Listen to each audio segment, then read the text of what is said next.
How are you? Pretty good. Yourself? Not bad. Good. But you can see the press and equipment there. Yeah. To learn a little bit more about the process, you can see that video if you would like. Then there's an old antique one out in the parking lot. I got a picture of that. Do you own the building? I do not. No? I'm just an employee. Yeah. Yeah. I see they were making donuts here yesterday. I see it on the Facebook, I think it was. Oh, yeah. He's, Sean, we walked by the counter. He's making donuts today if you want to look at the little donut robot. Oh, great. Yeah. Thank you. You're welcome. Enjoy your stay with us. If you have any questions, sir, just let me know.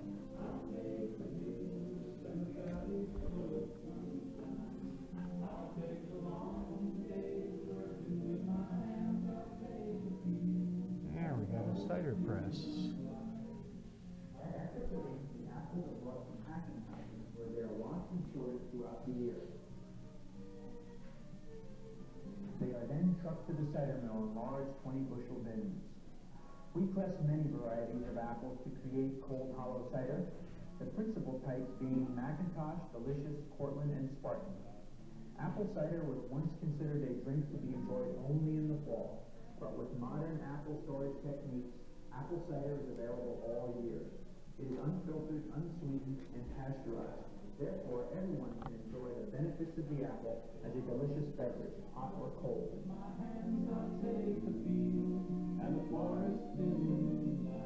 The apples are carried up the elevator where they are washed one final time and dropped into a high-speed grinder. The entire apple is pulverized into a fine mash called pumice and pumped through our centrifuge system to the press, where it is stacked layer upon layer on our press carts. Each layer is set up by first putting down a press rack and a square form. Over that form we unfold a press cloth, and we fill it carefully with pumice.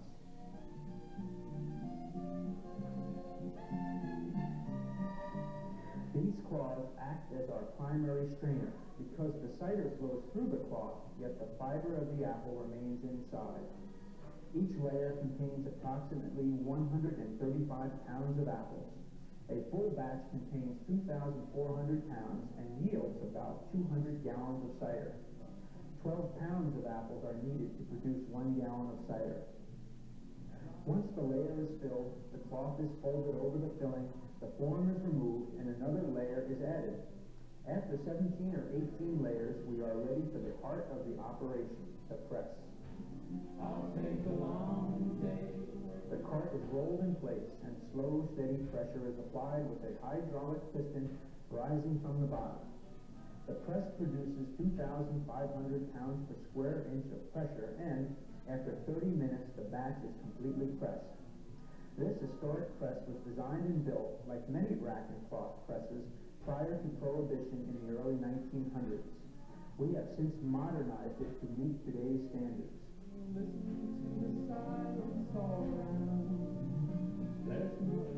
When fully pressed out, all that remains in each layer is the fiber of the apple. This apple pulp is fed to area livestock. The cider collects in a vat and Here is you have it, pumped to our folks. It's pasteurized. Vermont. As the cider moves through the heat exchanger, it is rapidly heated to 165 degrees and then quickly cooled. It's got a very neat story. A lot of products.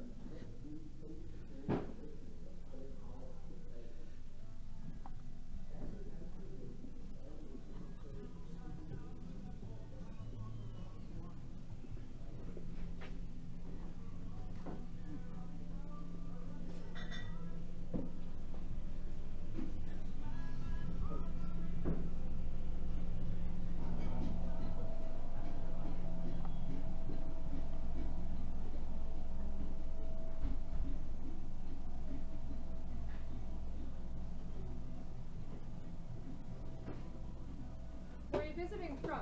Johnson. Johnson? Yep. Yeah.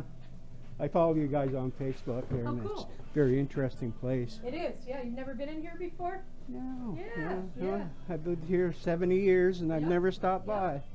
I know the feeling though. You know, sometimes it takes like visitors coming to see you to get you out and see stuff. I'm amazed the amount of product that you're carrying in here. Yeah. We try Wow. to I do the buying, and I try very hard to, you know, not everything, but most of the food products come from various little companies all over the state. Yeah. So Yeah. we try to represent a lot of Vermont, or just a lot of products that we feel are a good kind of fit for us, you know? And what's your name? I'm Marty, what's yours? Keith Bradley. Hi Keith, nice to meet Yeah. you. Yeah, I like sharing this stuff on my Twitter. Cool. I've got about 6,000 followers, and Oh, nice. a lot of them are skiers and come up to Yep. this area. So Yep. I thought, well, heck, why Yeah, don't we I- get a lot of people from, you know, skiers who stop through on their way to Stowe or come up from Sugar Bush, and smugglers, you know, some Yeah. of them, but yeah. I But see yeah. the sailors from the USS Yeah, Vermont stopped yeah. in. That was kind of cool. Yeah, that was a few days ago, and Yeah. it is kind of neat, yeah. Yeah, it's good, you know, we get people from all over the world here, and this week I noticed a lot of families with young kids, and I said, kind of a, but it turns out that a lot of the southern states have their spring break now.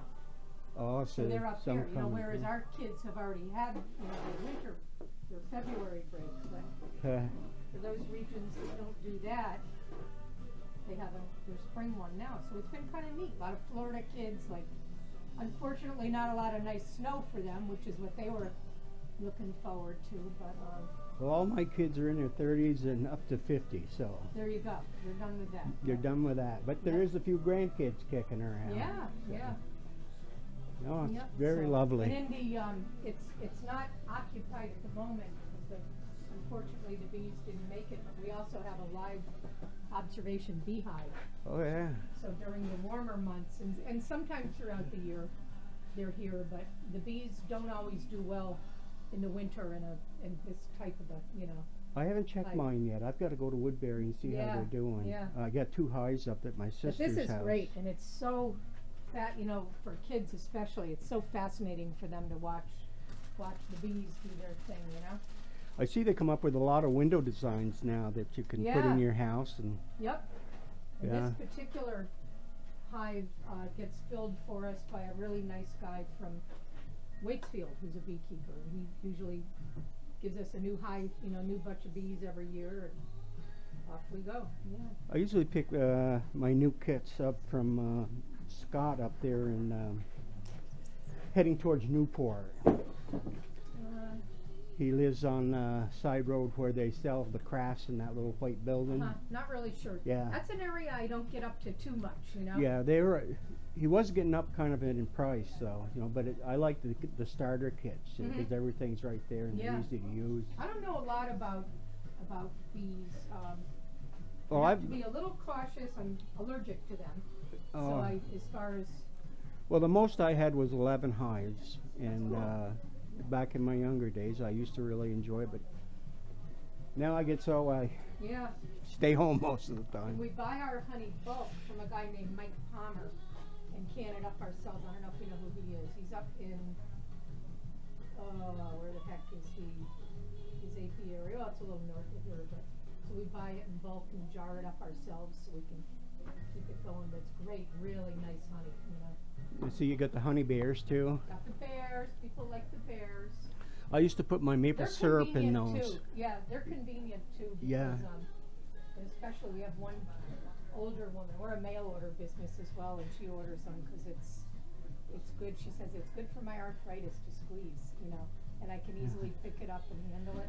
So, The jars get a little tougher. if for some it. of my people wanted to ask where to buy this, have you got a place they can put in an order? Yeah, we do. I'll give you one of our catalogs. All right. We've been mail order business since the mill opened in the mid-70s. I'm sure I got a lot of them that can't get up this way, Yeah, so. we have customers from all over the place. And mail order is a nice part of our business. There's the donuts. Yeah, so that's our catalog. Right over there. And we do a lot of, the basic stuff, the syrup, things, pancake mixes, syrups, jams, jellies, but we have a nice bakery. So we do a lot of our baked goods here too, which are, so Oh, people can order great. donuts and cookies and pies and crisps and all of that, so. Well, I'm actually diabetic, so I love this stuff, but it's hard for me to eat it Yeah, without you getting have in to trouble. monitor yeah, and it's funny too, because sometimes people will call and they'll order all kinds of stuff, you know, sweets, and say, well, I gotta watch my sugar, you know, it's like, Yeah. a little taste in moderation is, you know, you just have to control it, right? There used to be an old guy over in Waterville that used to press apples, and we used to go get a bunch and take them over to his place, and he used to do them for us. And but he's been dead for years, so Yep. this is an old press here, isn't it? Yeah, yeah, we have a few of these around just so people can check them out. We have this on here because kids, naturally being kids, stick their Wanted- fingers in there. Yeah. We don't want that happening, but yeah. Thank you for letting me know. Well, I'm gonna get back to work. It was really Sure. nice chatting I'm going with to you. take a look at these donuts over here. Oh, go for it. Thanks for coming in. Okay.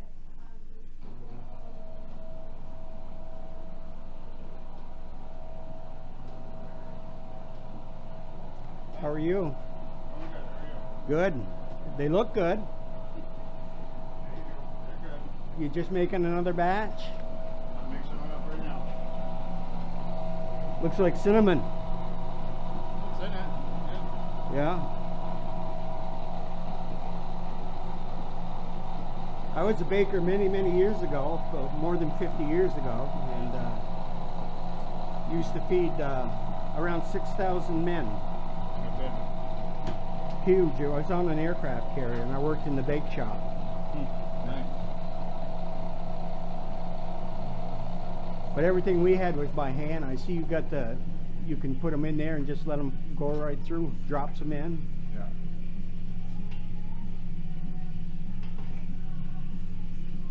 Yeah, automation is good.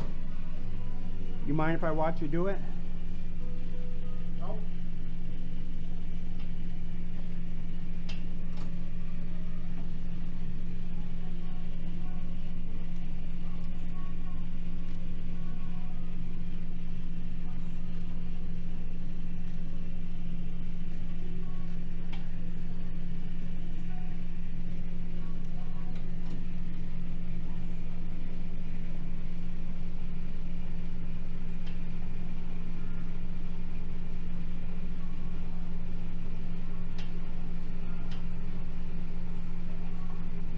How many do you get out of the one batch?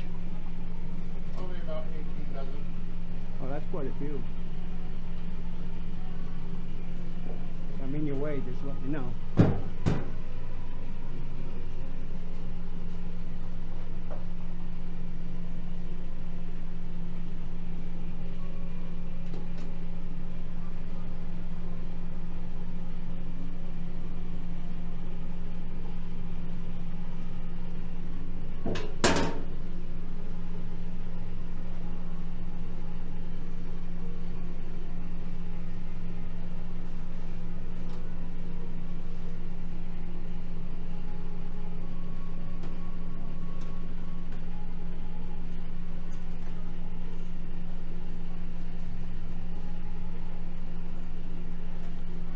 Now, you use lard to cook them in? This is palm oil. Palm oil? Sounds healthy. Well, I don't know if it's really healthy for you, but Certainly makes the taste then. well, we used to use a soy churning, but it's a partially hydrogenated oil, which they made illegal.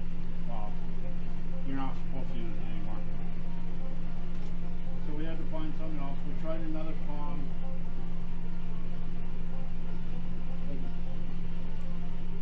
For some reason, that one didn't work well.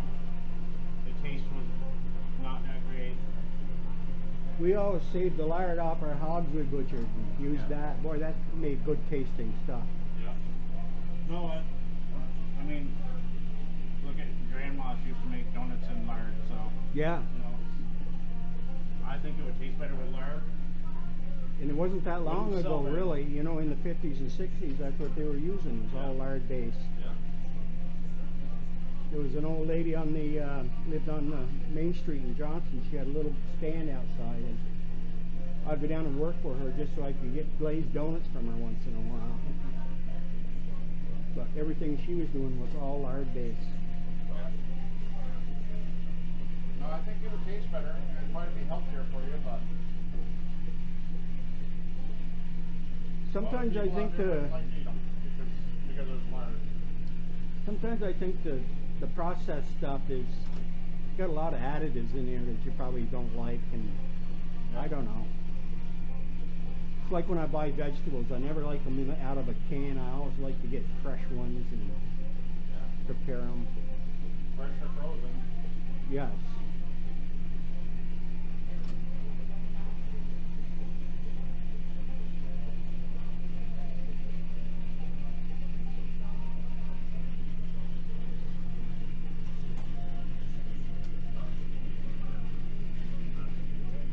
Now it's all automated, huh? Yep. Here we go.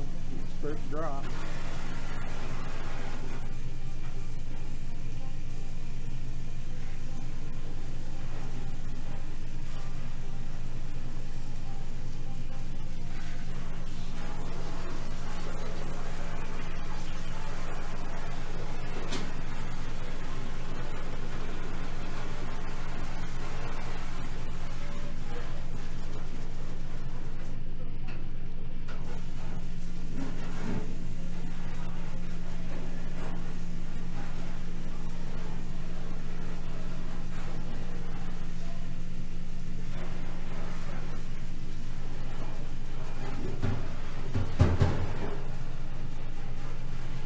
Golden brown.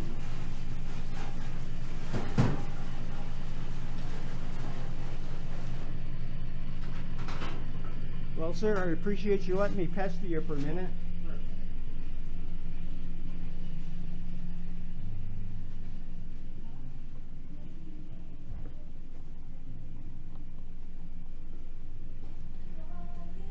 I'm going to take off now. Whoever your lady is that run your Facebook page, just let her know Keith Bradley was here. I kept telling her I was coming down, and I enjoyed it. Oh, I'm glad that you did, sir. Got some nice information here to pass on. Oh, well, thank you. We appreciate you stopping in today. Take care now. You too.